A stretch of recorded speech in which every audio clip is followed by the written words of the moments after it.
এই মুহূর্তে আমরা আছি বাইলানি বাজার সংলগ্ন হুলোর চক রাস্তার একেবারে পাশেই, যেখানে নিতাই দাস মহাশয়ের বাড়ি, জানার দোকান। বাইলানি বাজারে কাল রাতে আগুন ধরিয়ে পুড়িয়ে ধূলিসাৎ করে দেওয়া হয়েছে। আমরা সরাসরি সেখানে চলে এসেছি।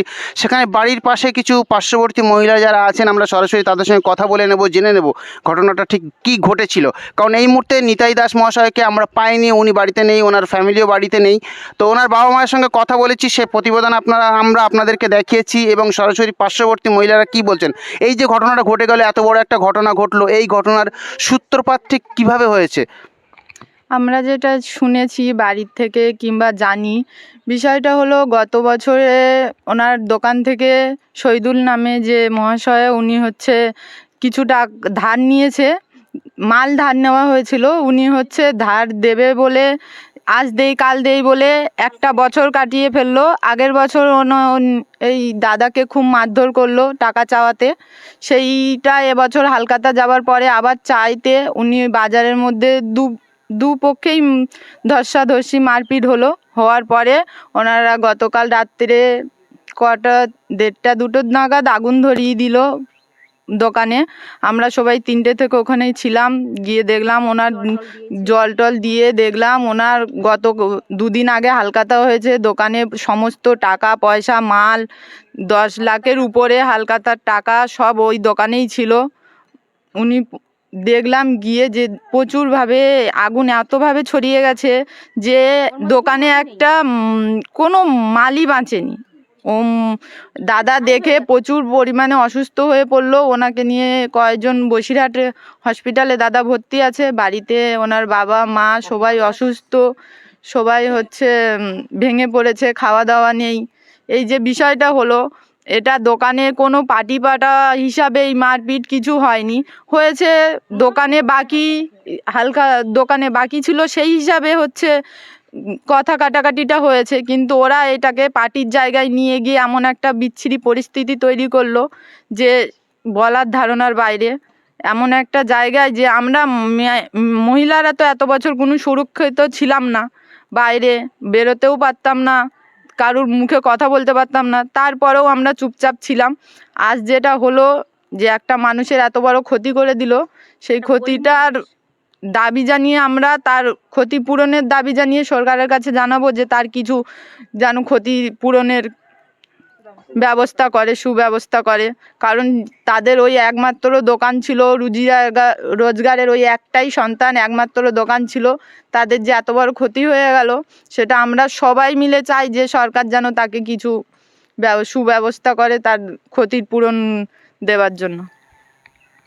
এখানে আজকের সকাল থেকে শহীদুলের বাড়ি ভেঙে দেওয়া হয়েছে, এবং শহীদুল সংলগ্ন যারা রাজনীতির সঙ্গে যুক্ত, অনেকের বাড়ি ঘরদোর ভেঙে দেওয়া হয়েছে, দোকানপাট ভেঙে দেওয়া হয়েছে। এবং এটা এই যে ছোট্ট একটা ব্যাপার ছিল, টাকা চাওয়াতে 2 বছর ধরে তাকে পরপর টাকা না দেওয়া এবং তাকে মারা, এই যে রাজনৈতিক পরিবেশটা সৃষ্টি হলো। নিতাই দাস ইনি কি তৃণমূল নাকি উনি বিজেপি করতে বলে টার্গেট ছিল ওনাকে গত বছর থেকেই মারধর করা। তাহলে এই যে টাকা না দেয়া, এটা শহীদুল শেখের মতো ব্যক্তির পক্ষে ওই 30,000 টাকাটা খুব একটা মোটা অঙ্কের টাকা ছিল না, এটা খুবই সামান্য একটা ব্যাপার ছিল, এটা নিশ্চিত। কারণ সাধারণ মানুষ যারা আছে সবাই বলবে শহীদুল শেখের মতো একজন মানুষের পক্ষে 30,000 টাকাটা দেয়া ব্যাপার ছিল না। কিন্তু আপনাদের দাবি ক্ষমতায় থাকার কারণে তৃণমূলের উপপ্রধান, বিশপুর পঞ্চায়েতের উপপ্রধান শহীদুল শেখ ইচ্ছাকৃত এই টাকাটা না দিয়ে একটা ঝামেলা সৃষ্টি করার পরিকল্পনা করেছিলেন। এবং প্রত্যেকে আমি ফুল ব্যবসা করি, তো আমার থেকে 10,000 টাকার ফুল নিয়েছে। উনি আমাকে পয়সা দেয়নি। উনি বলছে আপনার কি তোর কিসের অভাব আছে, তুই হচ্ছে ফুলের টাকা নিবি, ফুটপাতাটা করে খেতে দিচ্ছি, করে খা, কিন্তু এর থেকে বেশি কিছু করিস না, টাকা পয়সা চাইবি না। উনি আমাকে ধমকি দেখিয়েছে। ভোটের আগেও বলেছে যে কোথায় ভোট দিচ্ছিস, আমাকে দিচ্ছিস তো, অন্য কোথাও না জানা ভোট যায় কেন? আপনি কি আমাকে কি কিনে রেখেছে নাকি ওরা? যে আমার ব্যক্তিগত ব্যাপার, আমি কোথায় ভোট দেবো না দেবো, শহীদুল শেখ কেন বলবে এইসব কথাবার্তা? আপনার নাম? ফাল্গুনী পাত্র। আপনি ফুলের ব্যবসা করেন, আপনার থেকে ফুল নিয়েছে, ধার নিয়েছে, সেই ধারের টাকা চাওয়াতে আপনার সঙ্গে এই ধরনের আচরণ করেছে। তো এই ধরনের যে দাবিগুলো উঠে আসছে, এই দাবিগুলো সাধারণ ফুল দিতে হচ্ছে না, উনি তুলে নিয়ে ওর মতন উনি তুলে নিয়ে গিয়ে চলে যাচ্ছে, মানে যে যার মতন তুলে নিয়ে যাচ্ছে। আমাদের কোনো মানে নিজেদের কোনো ইয়ে নেই যে আমাদের দোকান আমাদেরকে চাইবে কিংবা কি, মানে গায়ের ক্ষমতায় তুলে নিয়ে যাচ্ছে যে যখন আসছে। আর টাকা পয়সা চাইতে গেলে বলছে কিসের অভাব তোদের? আমাদের অভাব নেই, আমরা গরিব মানুষ, আমরা 3টে বাচ্চা নিয়ে আমি একটা মেয়ে ছেলে মানুষ করে খাই, তাই আমাদেরকে হুমকি দেখায়। কেন এসব হুমকি দেখাবে?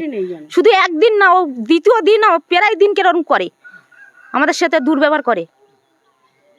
আমরা আরো চাই- খারাপ খারাপ ব্যবহার এগিয়ে আসুন, চাই- এগিয়ে আসুন। আমরা চাই যে এটা কোনো জাত ভেদাভেদের ঝগড়া না হোক, এটা কোনো হচ্ছে পাটি পাটা না হোক। আমরা চাই যেটা ন্যায় সেটা হোক, ন্যায় অন্যায়ের বিচারটা হোক। আমাদের এখানে জাত ভেদাভেদের কোনো সমস্যা নেই, আমরা সবাই মিলেমিশে থাকতে চাই, কিন্তু ওরা থাকতে দেয় না। এমন কি কথা বলেছে যে মেয়ে ছেলে, আমরা যদি আমাদের ক্ষমতায় আসি, আমরা মেয়ে ছেলেকে, আমরা হিন্দু সমাজের মেয়ে ছেলেকে তুলে নিয়ে এসে আমরা ঘরে রেপ করবো, এইসব কথা অবধি বলেছে। টেনে বের করে নিয়ে আসবো। কেন এইসব কথা কোনো হবে?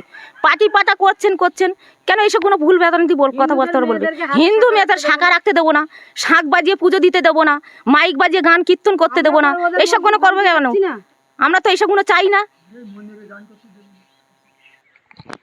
এখানে যে আমরা টোটালি পরিবেশটা এমন একটা পরিবেশ এখানে তৈরি হয়েছে, যেখানে সাধারণ মানুষের অভিমতগুলো আমরা সরাসরি দেখতে পাচ্ছি, যে ক্ষোভগুলো তারা এই মুহূর্তে উগরে দিচ্ছেন।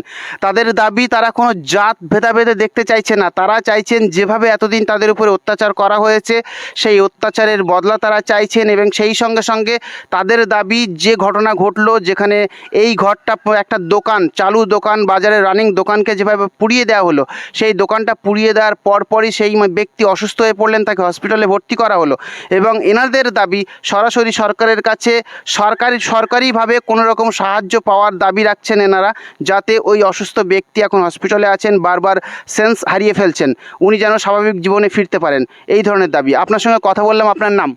স্বপ্না দাস, আপনার বাড়ি এখানেই পাশে। এখানেই। আপনার নাম? আমার নাম ফাল্গুনী পাত্র। আপনি বাজারে দোকান আছে? হ্যাঁ, ফুলের দোকান। ফুলের দোকান। ফাল্গুনী পাত্র এবং স্বপ্না দাস, দুজনের সঙ্গে কথা বললাম, সবারই একই ব্যক্তি। আমরা চাইবো সবাইকে একবার একটু দেখানো। এখানে যারা আছেন প্রত্যেকেই কিন্তু ক্ষিপ্ত, এবং এই মুহূর্তে তারা অনেকটাই মানে কি বলবো, আবেগপ্রবণ হয়ে পড়েছেন, যে সাধারণ একটা ছোট্টখাটো ব্যাপার নিয়ে এত বড় একটা ঘটনা ঘটে গেল, এবং সেটাকে রাজনীতিকরণ করার পর এইভাবে এত কিছু কোনো প্রয়োজন ছিল না। এনাদের দাবি সরকারিভাবে কোনো সহযোগিতা অবশ্যই তার কাছে আসুক, কারণ একটাই মাত্র দোকান এবং একটা সন্তান তার, এই দোকানের উপরে তার পুরো ফ্যামিলিটা চলে। দোকান যদি এই মুহূর্তে পুড়ে ছাই হয়ে যায়, তাহলে ওই ব্যক্তি আর মাথা তুলে দাঁড়াতে পারবেন না। এনাদের অবশ্যই দাবি, আমাদের দাবি থাকবে, আপনারা অবশ্যই খেয়াল রাখবেন। দেখতে থাকুন SB news, real life, real news.